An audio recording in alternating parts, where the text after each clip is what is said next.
This is Going Beyond Testing. I'm Mark Allen. We are talking with NJ Labs CEO Sandra Lee. We're going to talk about potency. So if somebody buys a bottle of vitamins and it's supposed to have 1,000 milligrams of vitamin C, you test that. Yes. Potency is huge, especially in the supplement industry, but also in the pharmaceutical. You want to make sure that you're getting the right dose, right? You don't want to underdose and you don't want to overdose on things, and that's why potency is so important. But in order to test for potency, it's incredibly critical to make sure you use the right method, because if you just do a single component testing, it can pass. 3 months later, it could pass again. Another 2 months later, it could suddenly fail. But why, right? Whoa. And why is that? Using inappropriate method, not inappropriate, but not using the right method can skew results. We mentioned that science changes constantly. You have all kinds of equipment here, and you're constantly upgrading. You're constantly looking at different things. Is that one of the things that sets NJ Labs apart? Is the fact that you don't do just the basic. You want to do the best you can. Yes, definitely. Especially in potency, because that's the one thing that everyone's most interested in. Is this enough in my product? Because without the potency of your product, why are you even selling it, right? So what we do is we make sure the method we use is rugged, it's robust, it's accurate, it's precise, and whether you use the method today or next week, it's consistent. So we go through we put a lot of our products through heavy regulation studies, validation studies, to make sure that we can give that same type of principle across the board with whatever product that we're testing. All supplements, all pharmaceuticals, all nutraceuticals, and we're going to be talking about the difference between supplements and nutraceuticals in a subsequent episode. What about expiration dates?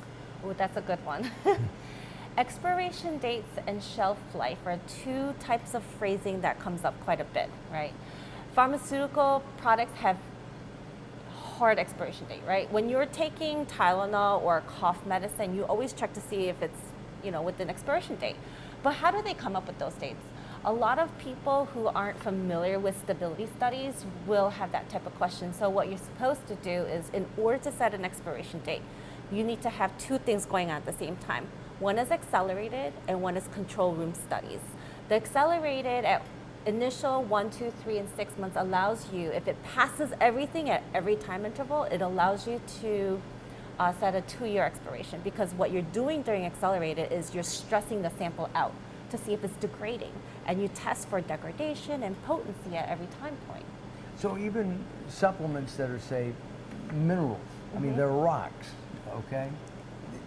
They're calcium, a calcium supplement, and there are many on the market, but it's a rock. Does that lose efficacy or potency? So it depends on the formula, it depends on the product itself, right? So while you have a 2-year expiration date, at the same time, while still on the market, you're supposed to supplement it with real-time stability studies, which is control room temperature, CRT.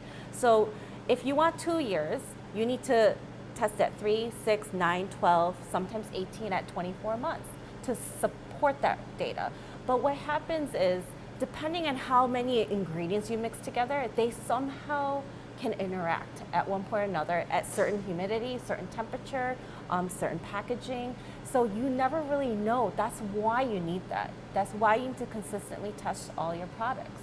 Do you recommend to your clients how to do that, how to store it, how to make sure that the potency is as good as day one as it would be in 24 months? We work with the clients. We don't tell them what to do or what not to do. We can only advise. If they come to us and ask us, hey, we know nothing about this, what should we do? There are guidelines like the ICH guidelines, international standards. The FDA has guidelines. USP, United States Pharmacopoeia, has guidelines. There's so much information out there that we are familiar with, and we kind of instruct them in such a way that, hey, this is the information. You should take this information and discuss amongst your team what you want to do with your product.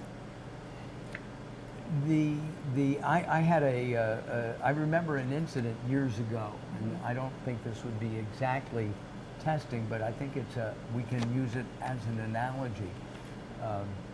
Somebody opened a bottle of vitamins and counted the vitamins. Yeah. And on the bottle it said 60 or 100, and he counted 58 or 98. He thought, gee, that's weird. He bought another bottle, and it was the same type of thing. This isn't, to me, it's an analogy of what's on that label needs to be in the bottle. Yes. My first initial thought is, I paid for 60 tablets, so why aren't I getting the 60 Absolutely. tablets, right? I want some Yeah. of my money back. But the thing is, on these labels, you should report it.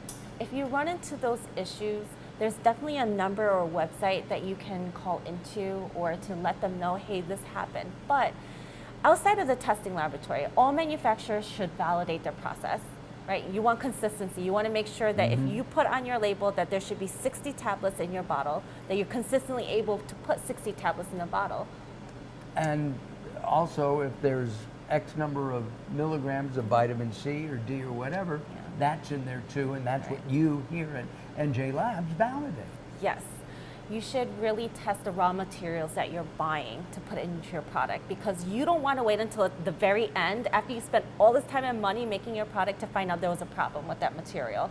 You want to actually verify or validate your supplier, right? So you don't want to just buy from anybody, you want to qualify them. And a way to do that is by testing the first 3 batches that you order from them in the shipments fully. Whatever's on the certificate of analysis, just test everything. And you can use third-party laboratories or in-house laboratories. It does not matter, as long as you verify and you qualify that supplier. Once they pass that, then they're good to use. But you want to make sure that even if you trust them, you always verify everything. That's FDA's model, trust but verify. That's with laboratories, manufacturing, packaging, label, everything. Verification then is again at the heart of NJ Labs. Integrity of the test method is important, and verification helps demonstrate that. We're going to be talking more about verification and different kinds of problems that supplements and nutraceuticals and even pharmaceuticals can have. I mean, there are things like mold and bacteria and things like that. And we'll find out more about that in a subsequent edition. If you want any information about NJ Labs, we have up right now our website, and you can go to the website and you can tour that. You can actually tour the facility. Sandra would love to show you around and explain what all this stuff is all about, right? Yes. Absolutely. All right, I'm Mark Allen, and this is Going Beyond Testing. We'll be back.